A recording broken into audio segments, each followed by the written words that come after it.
speculation. Well, see, fractal programs in the universe and the concept of itself and how it keeps relaying on itself and things that are repetitious. They say there's nothing new under the sun. And even us as the human civilization or species, as I like to refer to us as, is more interested in other species, and we tag them and we try to do things to them right now. We're manipulating DNA. And I think if you look back all through human civilization, there are many things that point to the advent of some kind of intervention or a meeting or a contact, if you will, of some point. So I don't think it's anything new. I think it's something that's been going on for a long time. And there may be more people that are privy to what's really going on than most people. I would say, 2% of the population really knows, as 98% are like, well, they're undecided, or, half and half. Yes, I believe, or half I don't believe. But I think it's something, if it's an agenda thing, it can't be that much different and quite symmetrical to the same things that we do with other species, whether it be plant life, flora or fauna, excuse me. Many people in the different religions that rely on the Bible are very quick to say, well, no, if this was true, it would be mentioned in the Bible. And my response is, it is.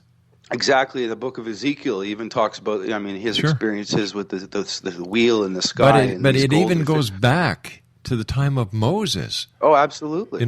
First of all, you've got the pillar of fire by day, pillar of smoke by day, pillar of fire by night. And then you have what I call his meeting with the extraterrestrials when he was handed the Ten Commandments. Yeah, the burning bush. Exactly. Yeah, and then you've got the Ark of the Covenant, which is this incredible static electric charge box that, it's all, I could see it, and even there was a book a while back called Cargo Cults, which wonderfully described it almost in a 20th century fashion, which says that when the Air Force had gone into sort of Polynesian islands and set up different things during the Second World War, when they left, the actual islanders started to build bamboo structured versions of airplanes and stuff to try to attract the people to come back because of the technology they had. And there's a lot of that, in ancient sculpture and different things that are like that. It's kind of hard to ignore. And not only that, the logistic behind, even some of the stuff, and I know it's like Zawi Hawass is one of my favorite people to watch because I love to watch him speak, but I also disagree greatly with things that he says. And some of the blocks, even at Billback and the other these stones are like 200 tons. 90 tons. Unbelievable as far as an achievement in even today's standards, as far as moving something. How is that possible with ancient cultures and the alignments of things? It's either that or there's this loss, like with the Piri Reis map, this ancient knowledge that's been lost in some way. And I think it also behooves that other 2% to sort of keep it kind of hidden and quiet and poo-pooed, because that way it's much easier to control. What's your definition of conspiracy? Conspiracy, well, if you let's think about the United States and the forefathers. They came from an oppressed states of Europe, and they wanted to build a constitution, and it was about the people.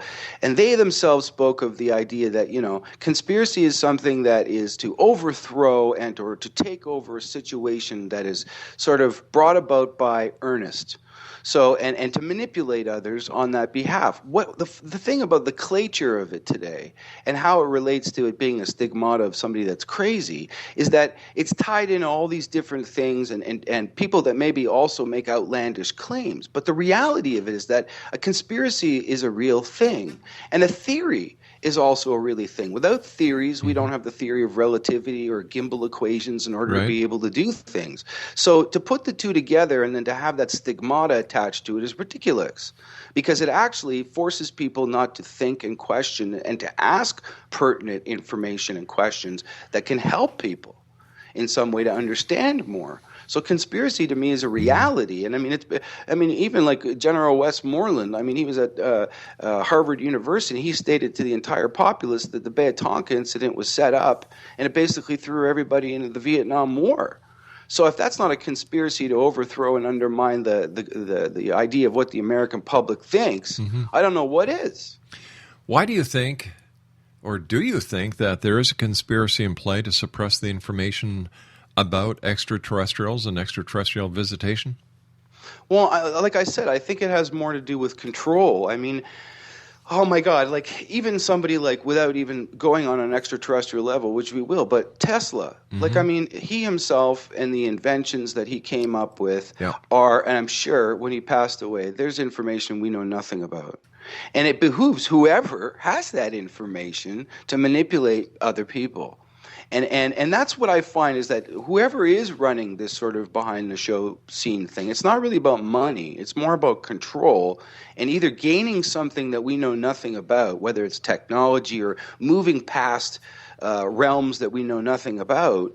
Then I seriously question all of the motives behind it. I mean, I've seen some things from NASA cameras that are like, pointing at the sun with those little tiny things that are flying around. Like, I mean, and then why is it all of a sudden that NASA blocks out their camera of the sun so people can't actually look at what's going on? It's very incriminating. Well, it's either very incriminating or what they're doing may have nothing to do with the incrimination, but what they're doing is that there may be some natural anomalies that are occurring that people are using their imaginations to create something that's not really there. Like they're seeing something, but it may not have anything to do with UFOs. It may not have anything to do with spaceships. But because it is on the NASA feed, NASA is actually feeding the hysteria behind it. Exactly.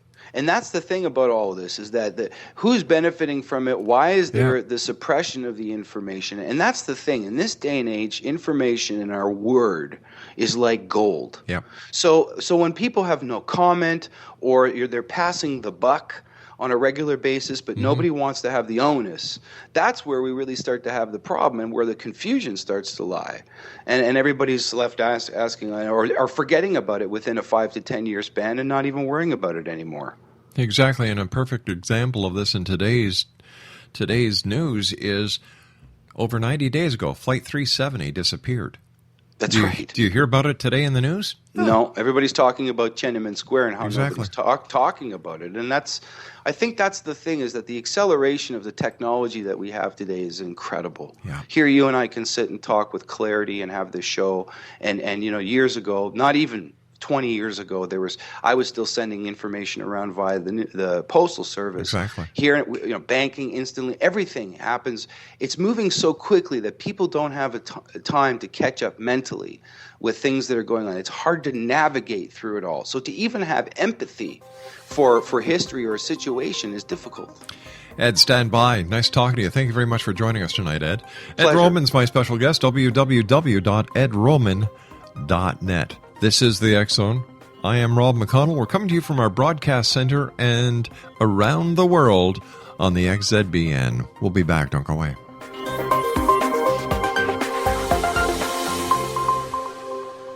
Are you considering calling a psychic to read your situation? Then consider David Champion, a psychic medium for more than 20 years with thousands of readings under his belt. David Champion will make you feel comfortable. He has proven to be honest and accurate. He's a straight shooter. There's no guesswork.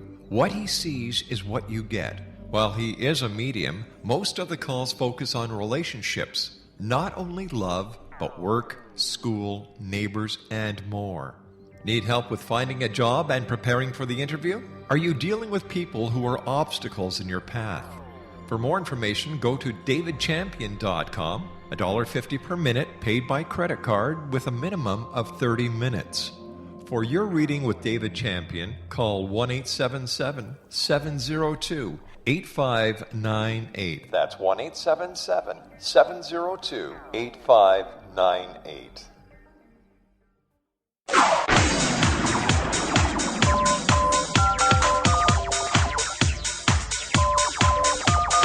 Now you can dial in to listen to the X Zone radio show from anywhere in the world with Rob McConnell 24/7, 365 by dialing 213-401-0080. That's 213-401-0080. If you have a mobile phone or landline, the X Zone radio show with Rob McConnell is now at your beck and call at 213-401-0080. That's 213-401-0080, 24/7, 365.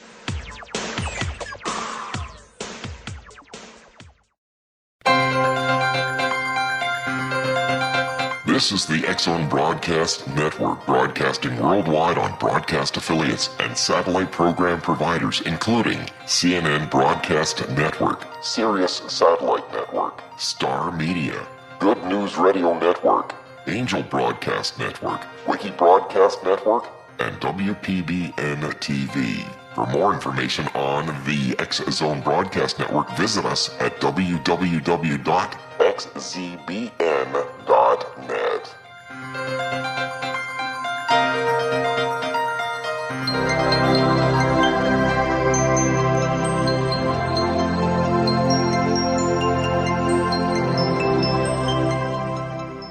This is Elizabeth Joyce with Stargazing, week of June 2nd to June 8th on the X-Zone. There's plenty of romantic energy in the agenda this week, even if you might not be able to think straight. June is relatively quiet compared to the last 2 months. The only big issue is Mercury turning retrograde June 7th through July 1st. The communication breakdown cycle begins in Cancer, the sign of family, food, home, and emotions.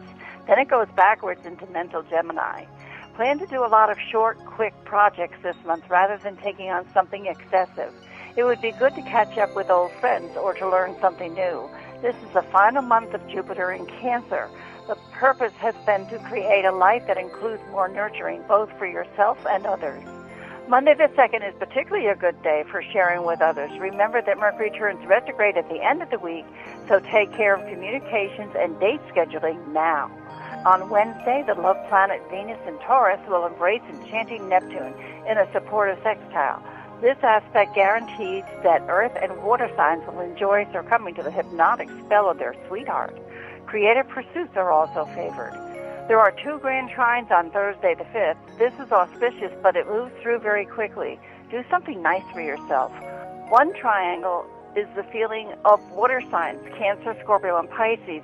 The other is the practical earth signs of Taurus, Virgo, and Capricorn. Be productive, but make sure your emotions are engaged in projects towards the end of the week. And on Friday, the Sun is in Gemini, and that will be a supportive link to Uranus. High voltage energy, along with clever ability to move forward in your progressive personal agenda, will become second nature. Everyone will enjoy focusing on what promotes their individual expression. In fact, this is what will make you come alive. The moon is in social Libra for the weekend. Confirm your plans and practice adaptability because Mercury turns retrograde on Saturday. That trickster planet is ready to cause trouble again. Mercury retrograde begins in sentimental Cancer, but will spin backward until July 1st. You might spend more time strolling down memory lane or dwelling on a family situation you wish you could do over. If you open your heart into it, maybe you can. And if you'd like more information about Elizabeth Joyce, visit her online at www.new-visions.com. That's www.new-visions.com. Her email address is elizabeth.joyce.email@gmail.com. And she's available on Skype by elizabeth.joyce.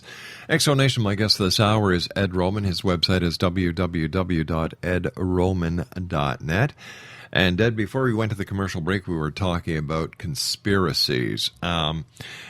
Okay, so we've got the conspiracy theorists out there who really believe that the governments of the world have a conspiracy in place in order to suppress the information on what they believe to be as extraterrestrial landings and extraterrestrials being here. They talk about MJ-12, they talk about the Roswell crash, they talk about Area 51, Nellis Air Force Base, and the list goes on. But you said something very interesting. You started to talk about the amount of information that we have at our fingertips. Is it possible, in your opinion, that we are suffering from information overload, that we don't have the amount of time that is required to process the data we're being fed?